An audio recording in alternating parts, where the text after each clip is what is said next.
पुराने समय की बात है। एक गांव में एक परंपरागत पूजा का आयोजन होने वाला था। गांव के लोग बड़े ही आनंदित और उत्साहित थे क्योंकि यह पूजा सालों से चल रही थी और उनके लिए यह एक महत्वपूर्ण उत्सव था। इस पूजा का आयोजन गांव के पुराने मंदिर में होता था, जो कि घने जंगल में स्थित था। पूजा के दिन लोग मंदिर आए और विभिन्न प्रकार की धूप, दीपक और पुष्पों से पूजा का आयोजन किया। वहां एक साधु जी भी उपस्थित थे, जिनका नाम गौतम था। वे बुद्ध के शिष्य थे और अत्यंत ज्ञानी थे। पूजा के बाद सभी लोग उस साधु जी के पास गए और उनसे प्रेरणादायक शब्द सुनने की उम्मीद करने लगे। तब गौतम साधु ने एक कथा सुनाई।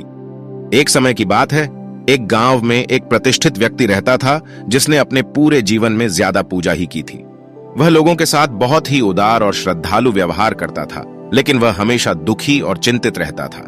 सभी लोग चौंक गए और उन्होंने साधु से पूछा, स्वामी जी, ऐसा क्यों होता है?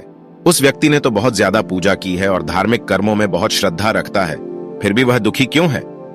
गौतम साधु ने प्रसन्नता के साथ कहा, दोस्तों, दुख का कारण उसका लगाव है। जब हम किसी चीज से लगाव करते हैं तो हमारे मन को उसके बिना अच्छा नहीं लगता। यह व्यक्ति ज्यादा पूजा के लिए आसक्त हो गया है, लेकिन उसकी मानसिकता हमेशा यह रहती है कि वह कभी भी इसे खो सकता है। इससे उसको उसकी समृद्धि में सब्र और सुख नहीं मिल पाता और वह दुखी रहता है।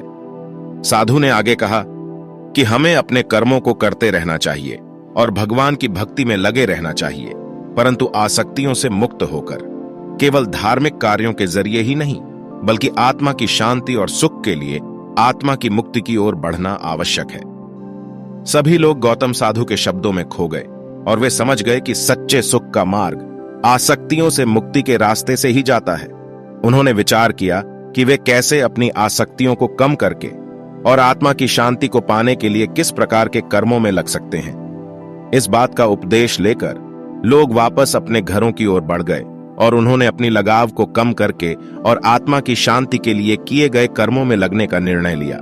उन्होंने समझ लिया कि सच्चे सुख का रहस्य लगाव से मुक्ति में ही छिपा होता है और यह अपने जीवन को खुशियों से भर देने के लिए सही मार्ग है। इसी तरह से ज्यादा पूजा करने वाले लोगों को हमेशा आत्मा की शांति और सुख की खोज में जुटे रहने की आवश्यकता होती है, ताकि वे आसक्तियों के बंधन से मुक्त होकर असली सुख का अनुभव कर सकें।